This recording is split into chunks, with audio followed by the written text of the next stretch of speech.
Bonjour à tous et bienvenue chez Coaching Déco. Aujourd'hui, je vais répondre à World Eye Open qui m'a demandé un petit coup de pouce pour redécorer un sous-sol. Donc on va voir tout ça ensemble. C'est parti.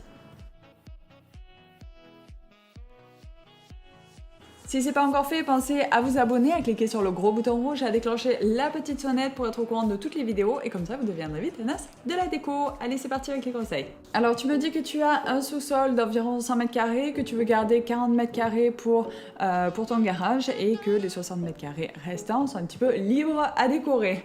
Donc l'avantage c'est qu'ils ne sont pas enterrés, au niveau de l'éclairage bien entendu ça va être un très gros point positif et puis au niveau du style tu es plutôt sur quelque chose de contemporain avec une atmosphère un petit peu orientale assez prononcée. Donc le mélange de ces deux styles n'est pas toujours évident, donc fais attention à ça. Aujourd'hui, je ne vais pas rentrer dans les détails esthétiques au niveau des finitions, au niveau de ton style à toi. Je vais essayer de rester sur quelque chose d'assez général pour que ça parle un petit peu à tout le monde et pour que tout le monde puisse bénéficier de ces conseils-là. Mais n'hésite pas à me demander un petit peu plus d'informations dans les commentaires si besoin.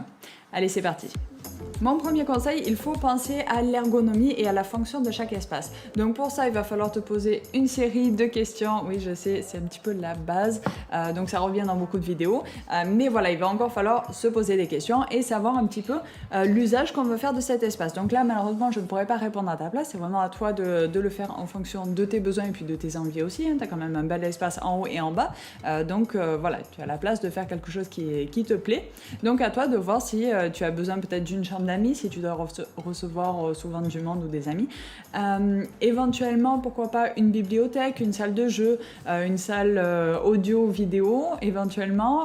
Pourquoi pas, si tu es collectionneur, de présenter des éléments dans une petite salle d'exposition qui peut aussi servir de salle un petit peu de repos. Une salle de muscu, si ça fait partie de tes passions. Une salle de peinture, si tu es plutôt créatif. Ou bien de DIY. Alors la peinture, par contre, au sous-sol, bon, là, toi, tu as la chance d'avoir un sous-sol qui n'est pas enterré. Mais si vous avez un sous-sol qui n'a pas beaucoup de lumière, faites attention si vous voulez faire un espace un petit peu créatif DIY, vous risquez de manquer de luminosité, mais on reviendra là-dessus plus tard. Donc pensez aux différentes fonctions qui pourraient être des options pour cette pièce-là. Et puis voyez si éventuellement vous voulez garder un grand espace, donc pourquoi pas sous forme de loft, une salle de jeu pour les enfants ou quelque chose d'assez grand, ou bien si vous préférez scinder l'espace en plusieurs pièces pour pouvoir avoir, pourquoi pas, ça peut être vraiment tout et n'importe quoi. Là, il y a vraiment champ libre, mais alors, c'est génial. Donc, si au niveau de votre budget et de votre plomberie, vous pouvez vous le permettre, eh bien, vous pourrez bien sûr, si vous le souhaitez, faire une chambre avec une salle de bain supplémentaire, des toilettes en bas et en haut. Enfin, voilà, pensez à ce genre de choses. Ne pas avoir tout le temps à monter et descendre les escaliers. Et voyez si ça fait partie de vos priorités ou pas. C'est pour ça que je vous dis qu'il faut se poser tout un tas de questions avant d'attaquer. Une fois que vous avez choisi la fonction de votre pièce ou bien l'agencement de vos différentes pièces, on va passer aux choses un petit peu plus intéressantes. Le numéro 2, ça va être le style. Eh bien, au niveau du style, j'ai envie de vous dire, l'idéal, ce serait de continuer sur le style global de votre maison. Mais on n'a pas forcément toujours cette option-là.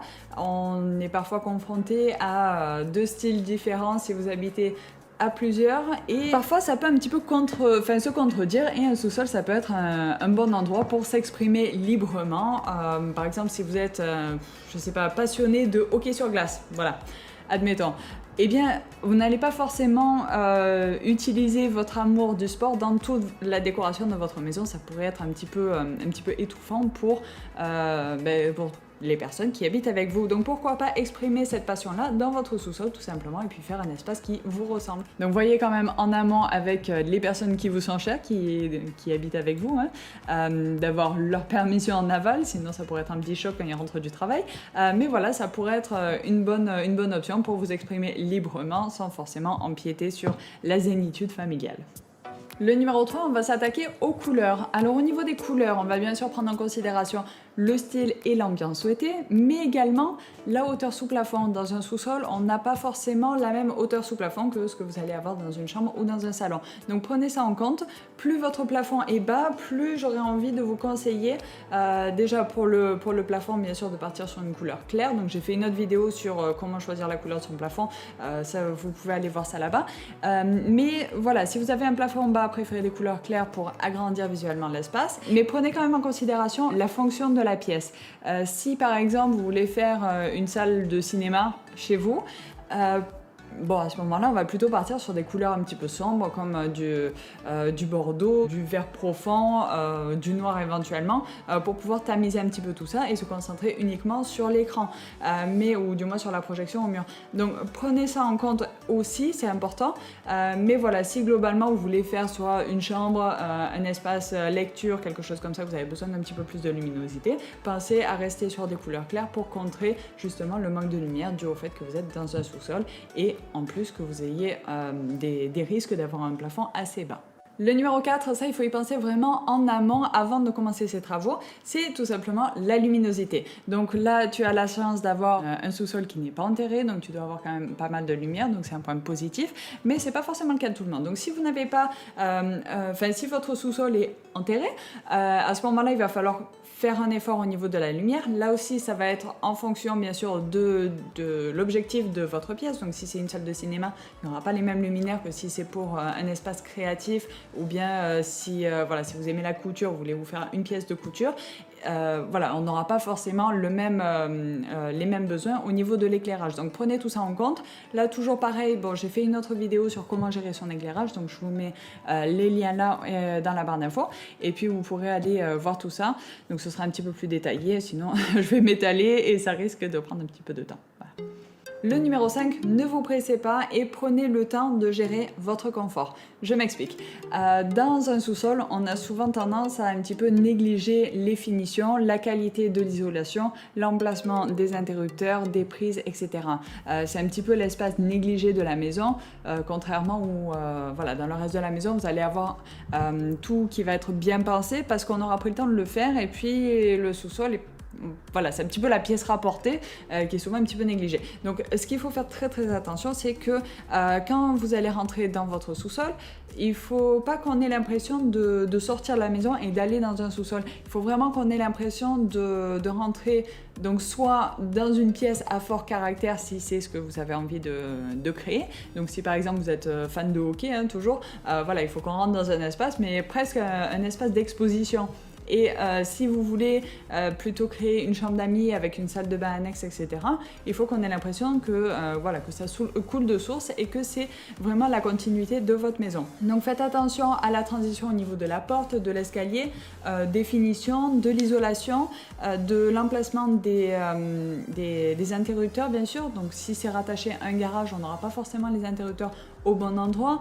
Faites attention aux différentes finitions, donc comme j'ai dit au niveau de l'isolation, mais aussi des courants d'air. Si vous avez une porte qui donne sur le garage, eh bien assurez-vous que cette porte soit quand même bien isolée, surtout si ça va donner sur un couloir ou sur une chambre, pour éviter les sifflements, les petites choses comme ça. Donc il faut faire attention à ce genre de petits détails, et puis pensez à l'emplacement de vos prises en fonction bien sûr de l'usage que vous en ferez. Donc si vous avez un espace home cinéma, il faut pouvoir brancher tous vos petits haut-parleurs de partout.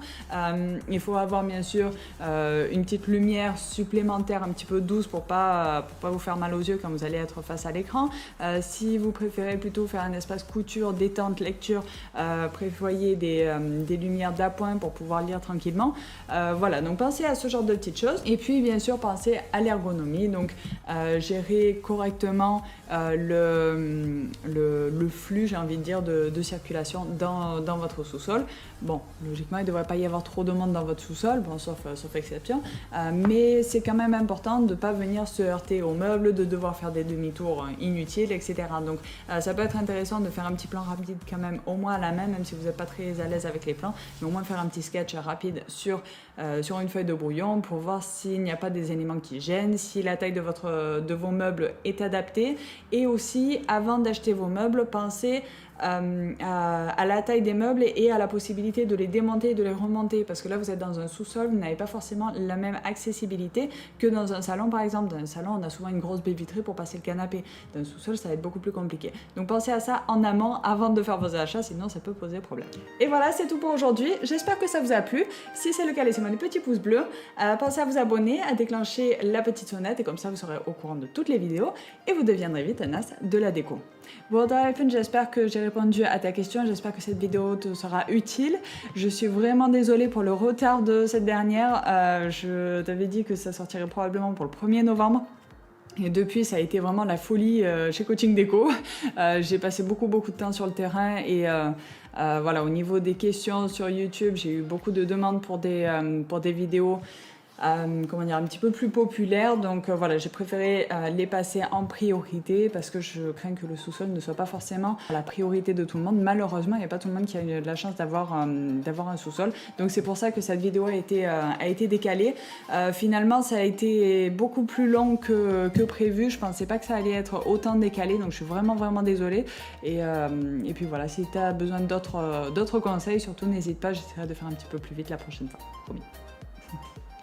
Allez voilà, pensez à bien analyser avant de foncer tête baissée. On se dit à très vite pour une nouvelle vidéo. Bye bye. Ah, au fait, pensez à aller voir le site, donc c'est www.coachingdeco.org. Il y a un espace blog, des articles, des vidéos. Bref, plein de petits trucs là-bas, donc allez y faire un tour.